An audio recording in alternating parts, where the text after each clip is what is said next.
Okay, how do I get this out of the way? Yeah, Yeah. Mark lives is it just north of London? Right, is it Uh, Stratford? about 2 hours north. Yeah, yeah, Okay. Yeah, yeah. be where Sherlock Holmes. Oh, I like the shirt, Ahmed. Yeah, you see, remember Yeah. that? Yes, he's wearing the shirt. And he's just Awesome. sitting here. Hey, you look good, man. Look good. That's for the last year. Yeah. Um, yeah. Well, hey, I wanna respect everybody's time. Uh, and this is recorded, so for those that couldn't make it, we're definitely gonna be able to send this out to you. And there's a couple things I want to talk about. I mean, definitely would like to go over any questions that have come up for everybody since we've spoke last time, and there's been a lot going on in the world. Of course, like it's like there's the pink elephant in Iran, and the conflict is escalating, and there has been a few different people that I've spoke with that have freaked out. That they're just, hey, I'm scared to travel right now. So I wanted to really address some of these questions first because and I've spoke with Ahmed through this process, and I have a lot of questions to ask him, and hey, how are things going over there? And Ahmed is going to do a great job of telling you from his end, but I just want to share with you from my end because hey, I live in the United States. I have a family. I have a business. I have there's I want to make sure that when I'm traveling, I come back alive and safe. And there's a lot at stake as well. I'm not just trying to take people's money and at whatever cost and take people into the jungles of Congo, and it doesn't matter what happens. Like I want to make sure that I'm safe as well. So first thing I want to share is that right now there's a travel advisory level, and it goes up to 4. Okay, around the world. Like right now, Ukraine is a 4. Iran is a 4. Like don't travel. There's a bunch of other places too. I think Gaza is one of those places. The Congo is extremely dangerous right now. And look, 4, it's like common sense is there's no need to go there, right? Well, right now the travel ban level in Egypt is at level 2. Okay, it's a level 2, 2 out of 4. And I also want to share with you that the last 2 times that I've been to Egypt, it was a level 3. And I have, and both the times, absolutely. I mean, I had the most wonderful, peaceful experience. I mean, the only, I don't think I heard a single gunshot, Ahmed. I mean, it's just Egypt is just an incredible place. So I just want to give you, first of all, that perspective. Another thing is this: Western Europe is a level 2. If I travel to Italy right now or England, it's a level 2. If you travel to the United States, it's a level 2. So that's something it's very important you understand that right now Egypt is it's as safe to travel to Egypt as it is to go to Italy right now. Another If thing, distance. sorry to interrupt, but in this point, sorry, Michael, to interrupt, but to confirm about what you're just saying about it. Yeah. If anyone notes that in the news today and yesterday, we have a visit from the president of France, and our president actually escort him through Egypt, through some of the street, like visiting some areas. Yesterday morning, the president of France was running inside Alexandria Street, not even the capital. It's in Mediterranean side. So was running the street, he and his wife. I think that's his, and the people go around him, the car go around him. So there is nothing there. Mhm. Um, if even he would like to do and the security he feel like any issues or any something not safe, for sure they're gonna stop him to doing that. You can check that out in the news, like you can see how the news speak about it. Yeah. So that's what I would like to confirming about what you say. Okay. Thank you. Thank you, Ahmed. Yeah. And You're and welcome. the show's going to go on and on with this. Now another thing I want to share is the distance. So the distance from Iran to from Egypt to Iran is about 14 and 1,500 miles. Okay. So that is also the same distance from Italy to to Egypt. So I want you to think about that as well, right? Like If there was a conflict in Egypt, would you still go to Italy? That's everybody's individual choice. But yes, people are still going to go to Italy. Now, but I want to share with you the distance from Italy to the Ukraine is 1,000 miles.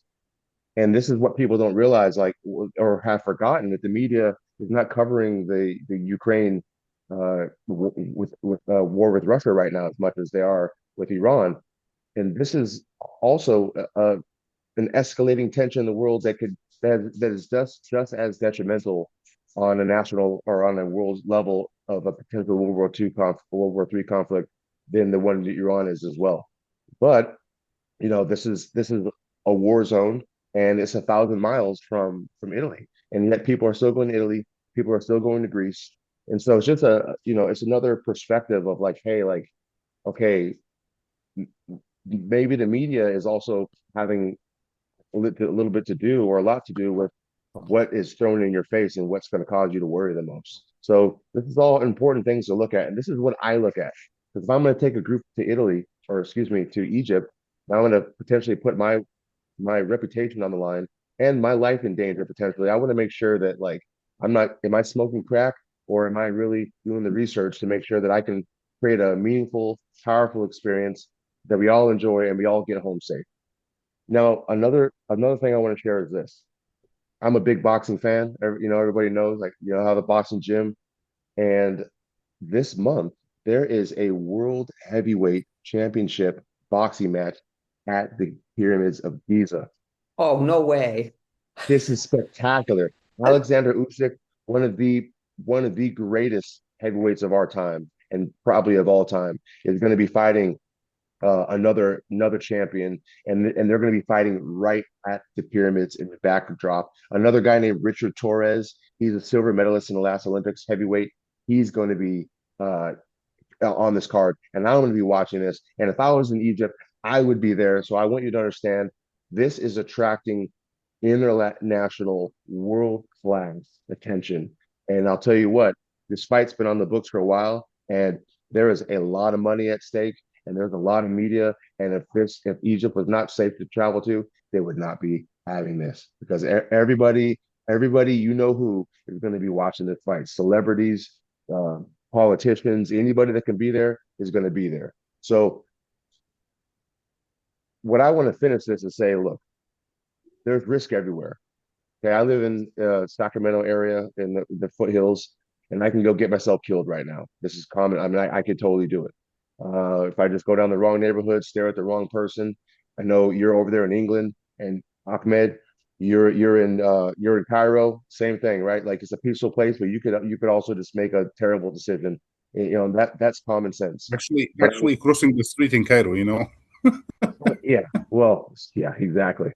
Um, but I truly believe that the safest place that we can be is on purpose, period. If you're on purpose, if you're where you're supposed to be, if you're doing what you're supposed to be doing, there's not a safer place. I don't care if you're in the middle of Beirut. If you're there on purpose, and that's where you're supposed to be, and that's where you're led to go, that's where you need to be. And the universe will definitely open up a way for you to get there and get back safely, because that's what you're supposed to be doing. And taking people to Egypt on this trip definitely is what I'm supposed to be doing. So with that said, I want to I want to I want to just turn this over to Mark and do you have any specific questions that you would like to ask Ahmed? And then I want to turn this over to Ahmed to address those questions, and then just to go through the itinerary one more time.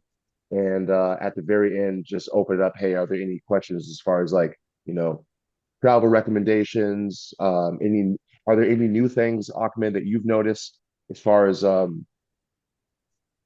alert, or any threats in Egypt? Has anything changed since this conflict in Iran that you've noticed with travel? Are people still coming to Egypt Uh, normally, or are there certain countries that aren't there? And also with Jordan, are there any changes that you've noticed in Jordan? So actually, I know I said a lot. So Ahmed, can you first answer those questions, just about any changes that you've noticed in Egypt, in Jordan, any differences, and then we'll turn it over to Mark and Ann. Okay, so actually about answering if I notice if we have any changes in Egypt, no. Like the life is still the same. Like we going to the work every day. And you called me about like today and first time and see me in the work.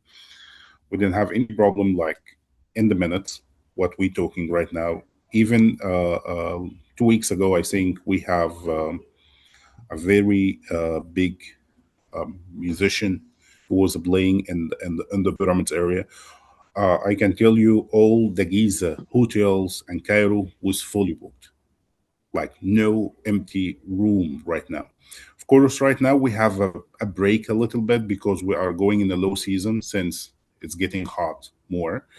By the way, the low season in Egypt is June, July, August. So that is very normal in this day, which is we actually slowing down on the business. We still have people, but we slowing down. I am only working by the English. I'm not working with the other languages.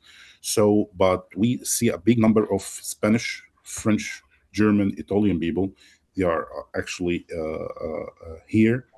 We still have the shorter trip from England, I think, to Sharm el Sheikh. That's it in the Red Sea, by the Red Sea. Sharm el Sheikh is. So, and Hurghada too. So the life is still the same, nothing going on. I told you like 2 days ago, our president was opening a university in the area. It's called Alexandrian city. It's called Alexandria. He and the president of France.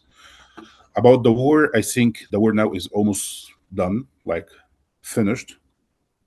One other thing, Egypt, it's located in Africa, in the north of Africa. Iran actually located in Asia. So it's Iran, then surrounded.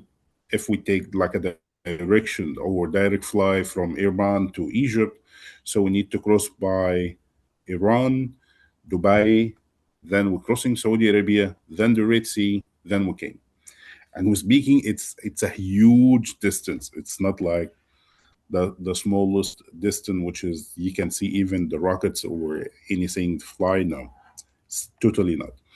Other thing or other evidence about how's the people or the other government trusting Egypt, all the aircraft of Emirates, Qatar Airways, okay, they move it from over there from the Qatar and Emirates, and they bring it to the Cairo airport. So I think these people, if they feel any dangerous or anything bad, so they will not move it to Egypt. At least they're gonna move it to Europe or something like that.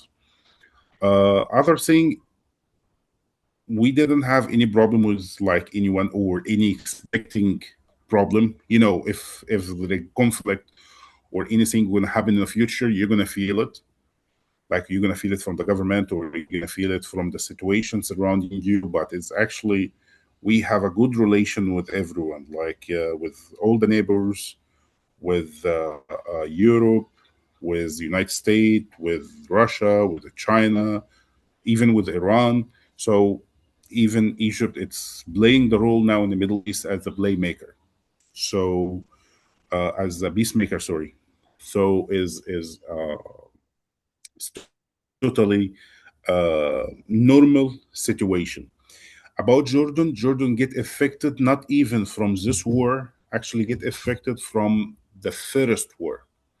But actually, the first war between Israel and Iran last year, it was in April and May. I was there in July, leading a group over there. They are Americans from New York. I show to you the picture, actually, Michael.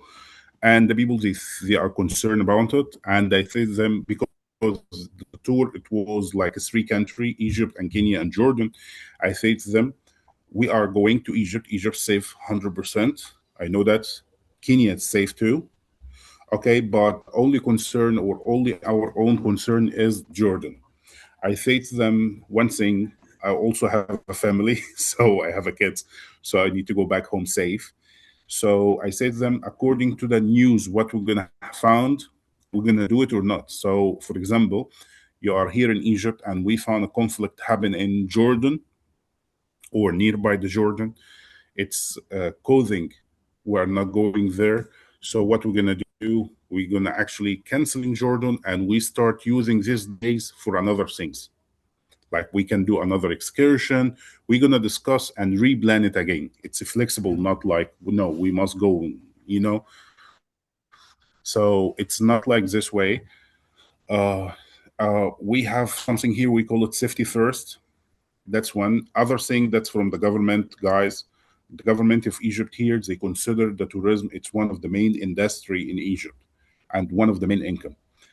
Since that's, all of us, we are professional certificated from the government, and the government actually, if they know anything is dangerous for the guest, okay, they will cancel it. They'll ask us, don't do it, or don't go there, or don't mention it. About like the stage of security from the American embassy in Egypt, they put us in the second or number two. I think that since 2010, since the revolution, or until the people start figuring out the internet here and all that, we didn't hear about it before. And a lot of groups still actually came from the state, similar like a big name, similar like a Viking, similar like a Get One. You hear about these names, Intrepid for the English. So we have a big number. Everything stable, alhamdulillah. Everything good. That's it. Beautiful. Well, Ahmed, thank And by you. the Thank way, you when I for go to Jordan, which is this, say it when I again. go to Jordan after the conflict, it was a very. When I go to Jordan after the conflict last year, it was like a special open. Most of the places I go, almost me and my group and couple other couples, so it's much better to enjoy the location and actually also to get a good service inside the hotel, transportation, and all that. So it's make it more easy for us because Jordan is not like Egypt. Jordan is a very small city, like small country. Thank you. Yeah. Yeah. Thank you for sharing that. You're Yeah. welcome. I always tell everybody, I kind of, if the world's scared to go there, I'm like, that's like when I actually want to go there because it's like it's going to be more open. It's going to be, hey, more for us to do, more places for us to go without meeting with anybody. Thank you, Ahmed. So Anne and Mark, and I know there's some people that weren't able to get on this call with us. They're going to be watching this later. Are there any specific questions that have come up for you both, just with everything since our last Zoom, with what you've seen, heard in the world, how you feel in your heart? And let's start with you, and then let's go to Mark. I'm very comfortable with everything that's gone on. I've done travel and business type stuff that other people would construe as pretty risky, and here I am, and I'm so glad I did it. That said, you've been sending out and talking about a lot of kind of the weird science that's going on in Egypt. If we could skew some of our excursions toward the really nerdy stuff, that would be my request. So, like, if something gets canceled and there's like a nerdy place we can go, can you hook us up? And my other thing is, I know it's probably not a topic for here, but I still would like to put together kind of a suggested packing list because I tend to overpack. So, but other th oh, and the other thing, I think we talked about it last time. Um, all we need to do is a passport. Anything else as far as documentation, I guess we handle it going into Egypt. Is that how it works? Like, or do we have to get any extra visas or? Yeah, we will be getting visas when we land in Egypt, and we can get that taken care of right there. Ahmed, you have to let me know if is that the same for people that are in England or from the UK as well? And then also, Yeah. uh, do we have to? Can we get our visa in Jordan, or do we have to do that before? So in Jordan, also same like Egypt, you're gonna receive the visa upon arrival. Okay. Upon arrival, you're gonna get it. Egypt is actually going to get it when you arrive in the airport. Same like our last time, our assist are going to meet you inside when you arrive. You're going to collect the passport from you, and you're going to get the visa for you, and you're going to pay it in cash. Just only what you need to carry, like $25 cash with you. So you're going to pay for it, and that's it. About like what you're gonna packing list. Okay. I, So I will try to write one and I send it on the group so you can use it if you want. oh, and while we were Ahmed, I do have a packing list, and I do have a list that I'll send. I'll send. I've used it in the past, and I'll send it to you. So yeah, you don't have to Okay, worry about the Zoom for that. super. that's good. Thank you. Oh, and are there any prohibited items? I mean, I don't plan to bring anything prohibited, but I don't know, some countries, they may not like certain types of pain relievers or medications or just odd things that an American might just throw in their bag and, you know, get to Cairo and they'll just be like, no, you can't keep that. So I So of course all the women's forbidden. okay, fine. Totally. Right. So no drones, like no drones, Okay. flying drones, no. Even the smaller ones, you're gonna I've take it seen it off like they from have the here. little ones you can put in your pocket and you throw them out and they follow you. See, that's the kind of thing that people, I don't own That's one, that's but that's gonna take it off. mhm. That's gonna take it off for sure. Like any all the kind of drugs. I mean the drugs, not the medicine, not the medical drugs, but the other drugs is forbidden also in Egypt. Your medicines, feel free to carry it with you, like you bring it with you, Mhm. since it's a reusable portion. So, like, okay, you stay for 10 days or 15 days, okay, and I have this, what you call it, Prescription. description for it, and it's fine. No one here gonna stop you for any medicine, just the drug, weapons, and the drones. So that is the forbidding stuff to carry it when you arrive to Cairo. Good to know. Thank you. You're welcome. Ahmed, my daughter wanted me to tell you hello. Yep. Hello, hello. Okay, how you doing? My kids had the pleasure of spending 2 weeks in Egypt with Ahmed last year, so we have a family relationship. Mhm. With England, Mark, you've been to Egypt before. Did you have any issues? Were you able to get your visa at the airport? Yeah, yeah.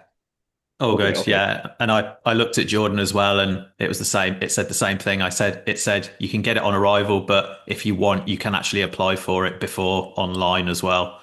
And that was more just to speed up the process, basically, if you'd already had it. But so Perfect. yeah. And Jordan a little bit late to do the process. Like sometimes take like time, but in Egypt, I'm sure it's fine. Just when you arrive, our assistant will meet you inside. He's gonna get it for you very quick. Because Yeah, sometimes yeah. even he buy it and he have it in his hand. Just when you arrive, he stamp it because ours is very nice one, which is stickers on the passport. So most of the English they are repeaters, as we say. Egypt is not one time for the English. Usually, any English, like if you ask any English one, that's your first time here, you're gonna say no. At least he been to Hurghada or Sharm el Sheikh, so you know. Okay. Mark, do you have any questions, any concerns, anything coming up for you in your radar right now? Also, with even people that you may have spoken to about this trip, have there been any concerns that have come up for you? No, not really. Not really. No. Just excited to get out Oh man, there. yeah. So I think this is a great time for those that don't really know anything about this or are watching this the first time. Let's go through the itinerary. Like, what is this trip going to be, and you know what we can expect. I mean, there's maybe skim. If we could just skim over the surface. There's so much depth to where we're going to go, and we could have a whole hour talk on every single stop, or more. But um, let's have Ahmed, if you don't mind, just kind of take us through, you know, day by Yeah, day, yeah. and we'll go from there. Give me 1 minute. I just get it out. Here you go. No, not this one. Okay. So this itinerary actually is almost covering. I did like to say almost covering everything in Egypt, which is Egypt need more than this time. So actually, the first day we're gonna arrive to Cairo. For you guys, is the first, second 2 days because you are flying from the States. So by the time you're gonna arrive to Cairo, we try to get all together. Then we're gonna go to having like a kind of dinner, melting ice, as we say, and you know each other because we're gonna stay like 15, 16 days together. So everyone uh, uh, know the others. Second day, that is one of the highlights and the big days. That's we're gonna be in Giza. So we have like okay, sunrise.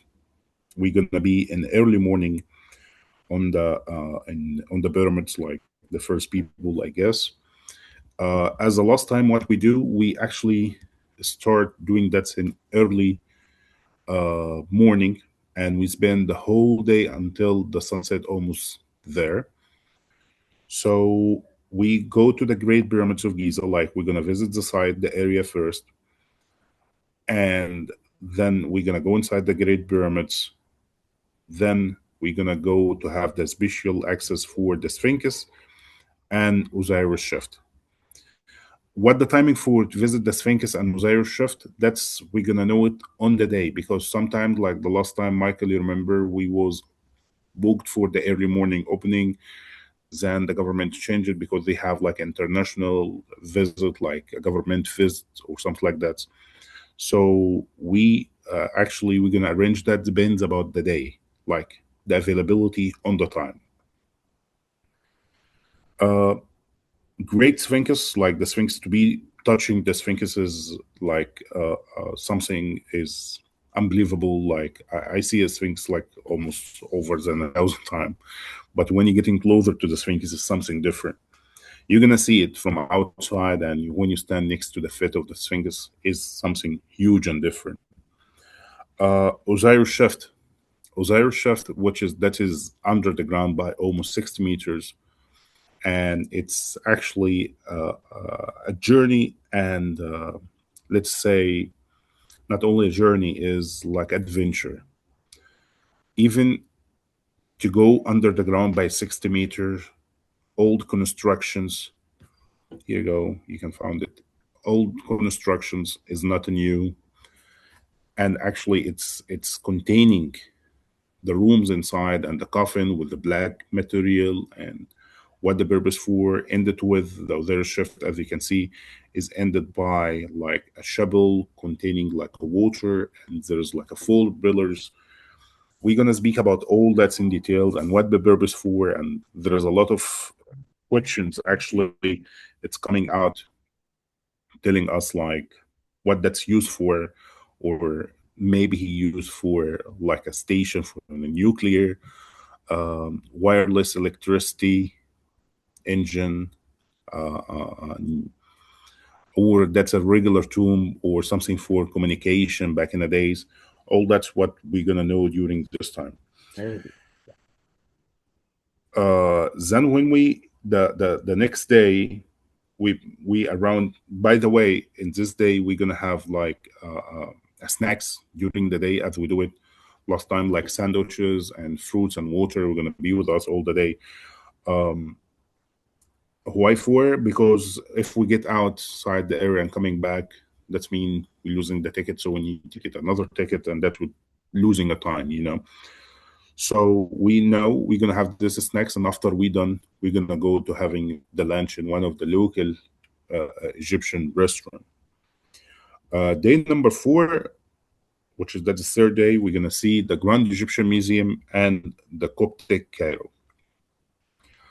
Grand Egyptian Museum, I call it the pyramids or the great pyramids of our modern age. I'm not speaking about the monuments which is inside, but the construction itself of the museum is amazing. Like the way how they displayed, how the making a huge building to covering almost 170,000 pieces of artifact. This is like something is incredible and huge. Of course, include the King Tutankhamun, which is that's the first time since the discovery in 1922, all the pieces of the King Tutankhamun in one location, except one coffin and the mummy. And we're gonna know, and we're gonna see it because that's in the Valley of the Kings. So that's the Grand Egyptian Museum. Of course, that's Ramses II. That's a piece number one, by the way, which is the first piece. They built it first, then they built the museum over. Then we have what? After that, after the Grand Egyptian Museum, we're going to have the lunch. Then we're going to go to area it's called Coptic Cairo. Egypt, it's have a big variety of different ages. What is the Coptic Cairo? Coptic Cairo, it's we call it the complex of the religious, where you're going to see the mosque and the church and the synagogue. For the three religious, we call it small Jerusalem. For the people who's visited Jerusalem before, you're gonna actually see these areas. So actually, the what you call it, the Coptic Cairo, we're gonna go inside the old Babylon fort. Then there is a church. It's one of the Holy Family spot where the Holy Family stay on it for 3 months. When I speak about the Holy Family, I'm speaking about the Mary and Jesus and the Joseph the Carpenter. This is the hanging church, one of also of the churches where they built it over the Babylonian fort, which is this fort here that's belonged for the Roman around like the first century AD. And we're gonna also see the synagogue, Abraham Bani Ezra synagogue, that's one of the oldest synagogue in Cairo, which is in Cairo. Yeah, We have 9 Ahmed, synagogues, by the way. Ahmed, quick question. Are you sharing photos? I am sharing photos. Are you? Yes, I No. see photos or website. No, Okay. that's you, Michael. Oh, okay. I just want to make sure we're not both attempting to do it. Okay.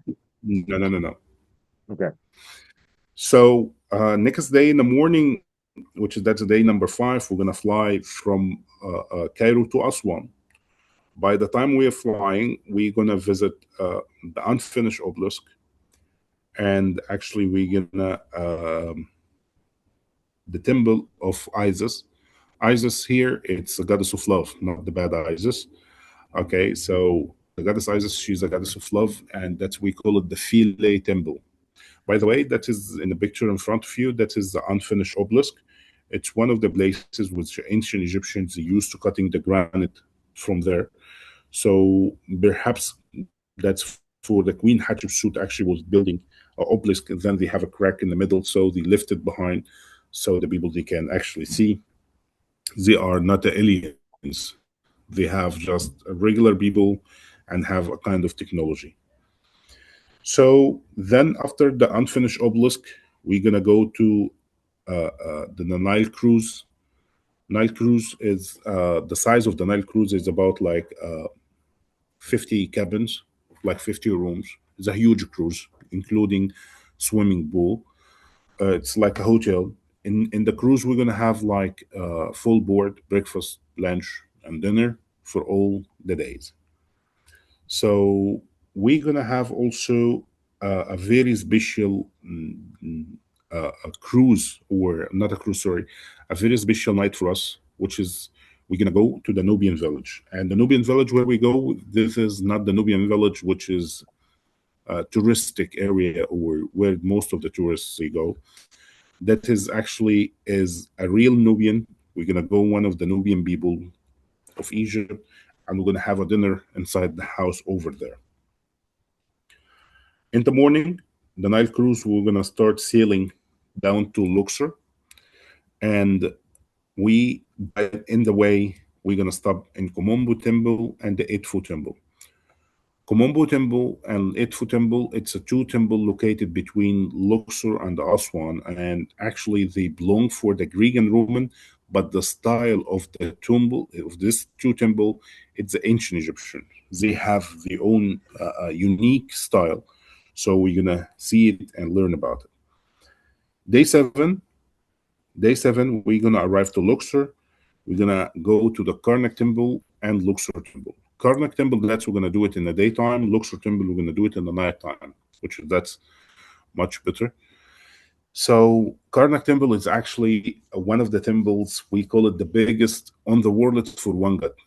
You can imagine a place, the ancient Egyptian, they work for 2,000 years to build it. So you imagine the size, you imagine the decoration, the hard work for one god, for one belief. Then we're going to go to the Luxor temple, which is in the night, that's one of the best example how looks like the temples back in the days.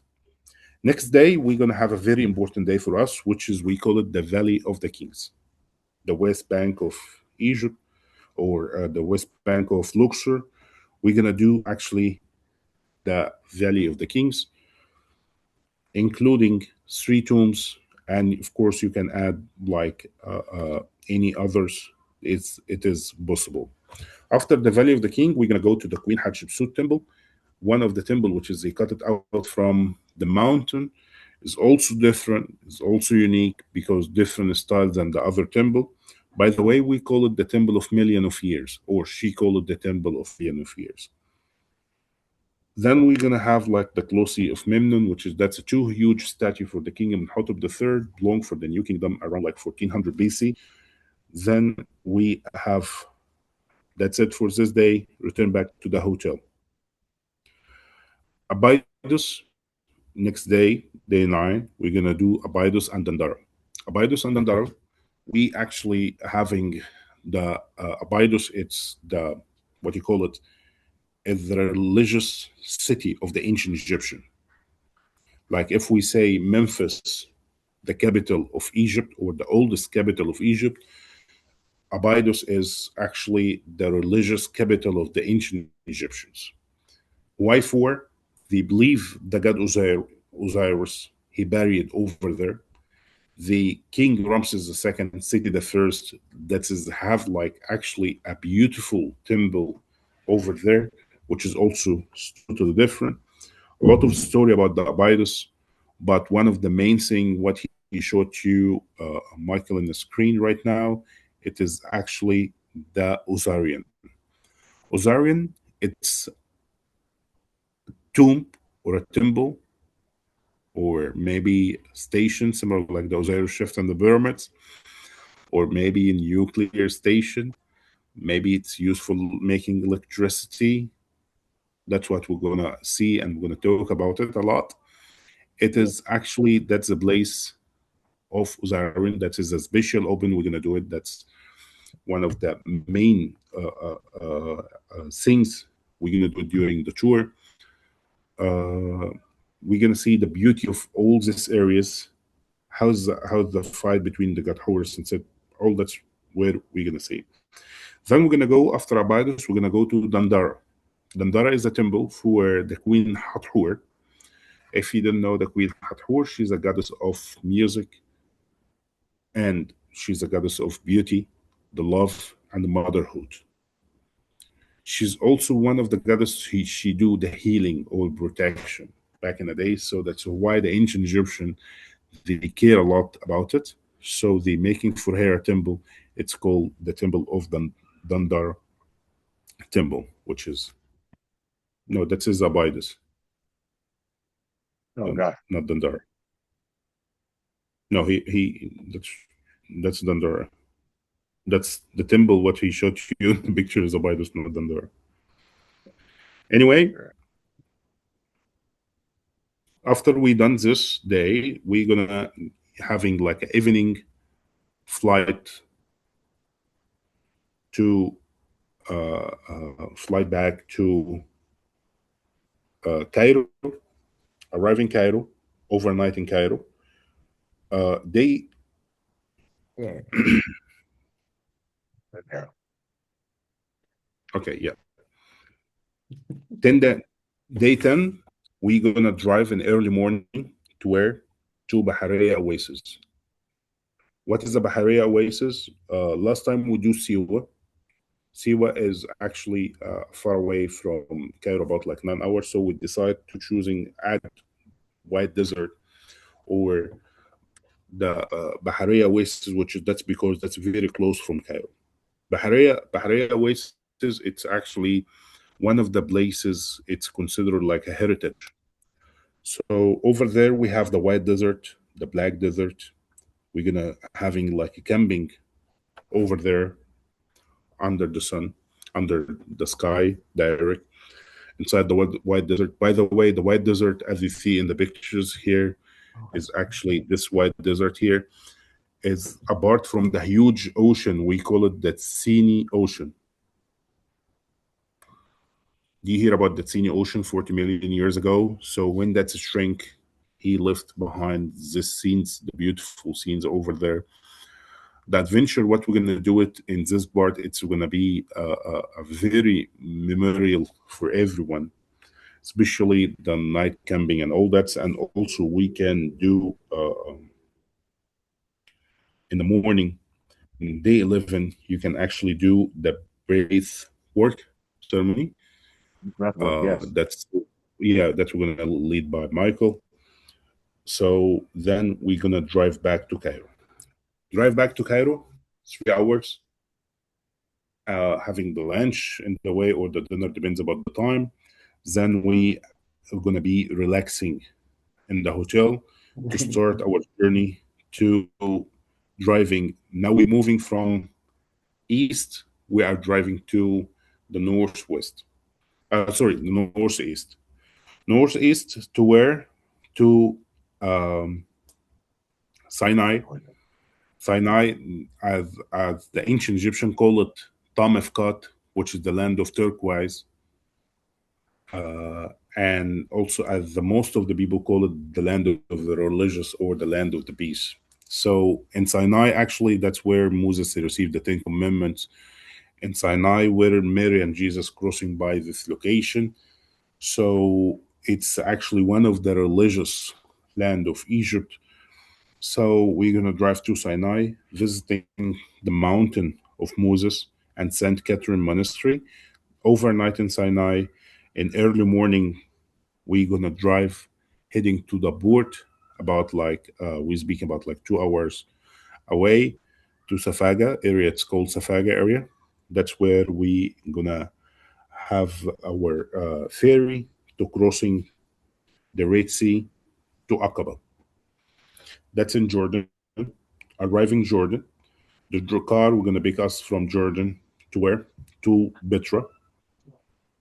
So I prefer to do it like this way. I do it before like this way. When in the day I arrive, even I arrive early, I just go to the hotel, getting out, walking inside the Petra small village is actually a beautiful location to walk out. By the way, the food over there in Jordan, you're gonna like it. The food is very good. Sorry. Then after we done the Petra, after we spending the night relaxing in the Petra, in the early morning we're gonna start our tour to where? To the second wonder of the world. It's actually Petra. Petra is not this old, not similar like the ancient Egyptian, but it's still actually, that's we call it the case, or that's one of the seven wonder of the world. It's beautiful, the location, even when how they create the shape of all that, or cutting out all of that. It's a huge work or from the nature and also the belief. And we're gonna see the different types of the god and goddess, which is the ancient Jordanians. They believe about it. After we're done from Petra, we're gonna heading to where? We're gonna heading to Wadi Rum. Wadi Rum, I call it Mars.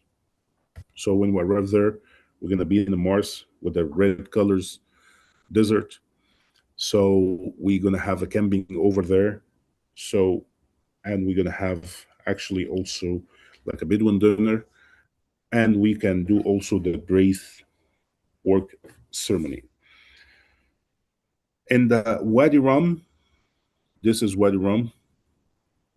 In the Wadi Rum, we have an optional, which is we can do a safari on, like after we checked in inside our camp.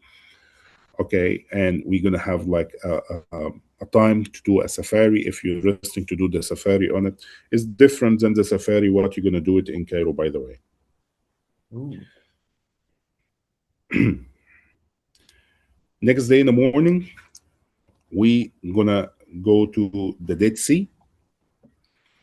Dead Sea, that's one of the lowest point on the earth, which is actually the water over there is very salted water. So doesn't matter if you can swim or not. So the water will gonna carry you. So it's actually one of the places. We're gonna do also like a mud.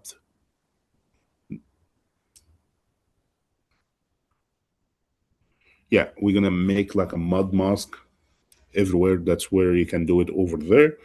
It's very useful. Then we're gonna cross by Tel El Hammam and Mountain Nebo. So actually, Mountain Nebo and Tel Hammam, it's one of the location which is that's suggested by Michael. So I will leave this part to Michael to speak about it. Yeah. So Well, day let me 16, since you brought that up, go, let me go just ahead. say real quick. Yeah. So Tel El Hammam was it's an archaeological site, and it's just north of the Dead Sea. And what's interesting about this is archaeologists were looking at this site, and they discovered trinitite there. And trinitite is something that happens when there's a super high thermal event, and it basically, it's like nano diamonds. It's like a type of glass that we will get when we detonate nuclear explosions. That's how we know what trinitite is. And it's like, well, what is it? What is this trinitite doing in this location? And what they discovered is that around 4,000 plus years ago, there was some type of, they call it an air burst, where there was some type of air explosion, and they can tell by the angle of trinitite, and there's this like black layer, this blast layer, and they can tell by the angle of this layer of like what things were vitrified and what things stayed the same.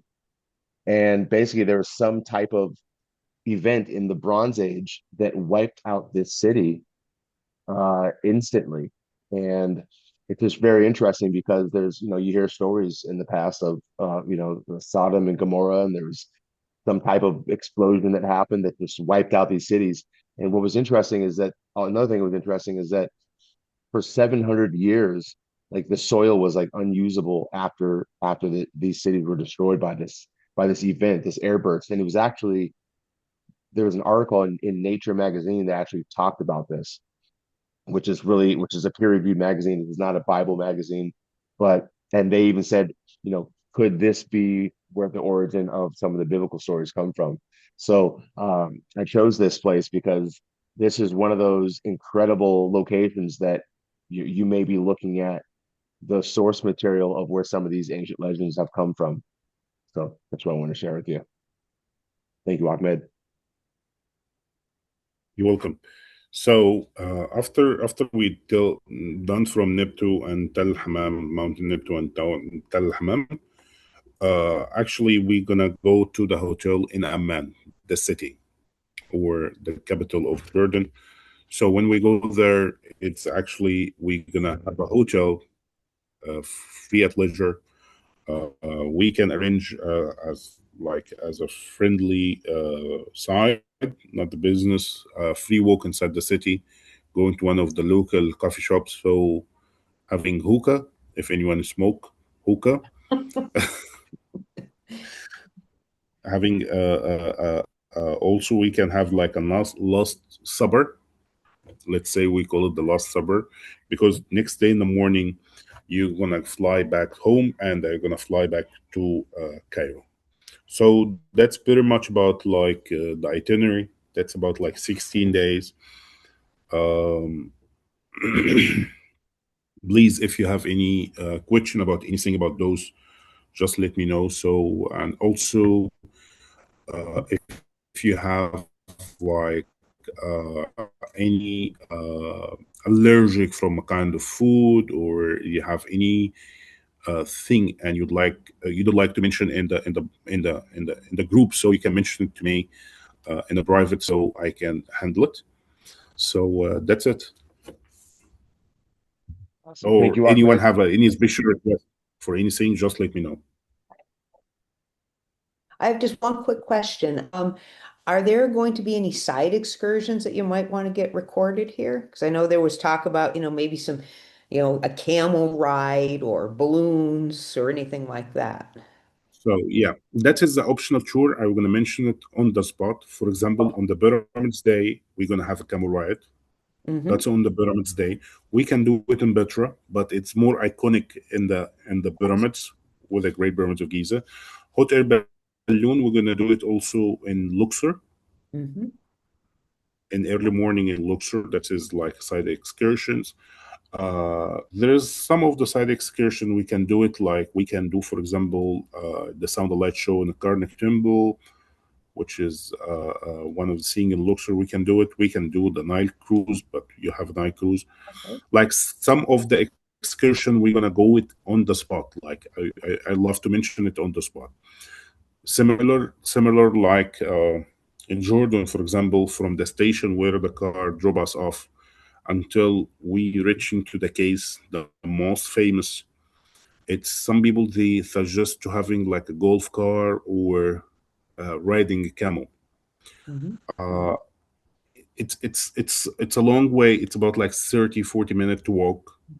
Okay, but it's very interesting with the colorful of the canyon, because you're walking inside the canyon on Oh. the desert, which is very beautiful location to go through. Michael, I'm going to send you a picture from this walking inside from mine. Could you please display it? So that is actually I won't be able to put one. it on the Here you go. computer, but I can display it on our WhatsApp group. Good. Yeah, I will share it to you right now. That's the only things or the optional. I'm gonna mention it on the spot, which is that's gonna be way better to people understand, or you see your physics during this moment. You're gonna do it or not, because that is the optional choice. Mm-hmm. But actually, almost every day we have something to do. Don't worry, like you are not be free. It's hard. I'm It's not hard. worried about that. Yeah, it's hard. It's hard to really articulate until you get there. But I'll tell you this, and that what we just mentioned, literally, I mean, just it skimmed the It, surface. It was it's like looks it, it 20% looks of. easy, but it's not. Oh No, my it's gosh, there's so much. There's going to be so much here that it's going to blow. Like there are going to be there will be individual days that you'll say this what just day happened. alone was worth it. This day alone was worth Mhm. it. You know, I mean, I know that's a hard. I know I said something pretty serious, but in my experience, I've had those days. You're like the first day we did the whole Giza thing. It's like, dude, I can go home now. We just got there. So I can go home now. I mean, I done it. Uh-huh. The Sphinx, the Osiris Shaft, the Great. I'm ready to go. So, well, listen. Especially the Osiris shift. Yeah, amazing. And I'll tell you what, like, and and Ahmed kind of skips over. So, oh, then we're gonna have a nice local lunch. You're gonna have an Egyptian feast with Egyptians, and that little thing you skipped over. Those are things that are just so valuable. You're gonna take with you for the rest of your life. He's like, yeah, we'll have another lunch here. And like, yeah, another lunch, another immersive cultural experience, unlike any you've ever had in your life. Like, and we're gonna have these regularly. Oh, is it then you're going to do the breathing ceremony. Next thing, like, yeah, you're gonna have a breath ceremony in the one of the most like that's what I'm saying. Like we're skipping over these incredible experiences that are going to be life changing, and it's going to happen over and over and over. Oh, and then we're going to go to the Nubian house and da da da da. Yeah, you wait till you experience that, you're going to lose your dang mind, you know. So I just can't wait, you know, can't Same. wait. Yeah, but well, listen, it's 11 o'clock. If anybody has any questions they want to add to the bring it to the WhatsApp group.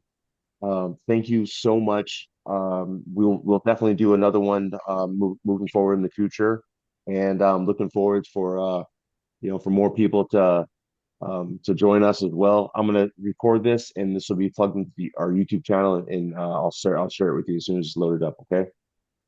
Super. Thank you. All right.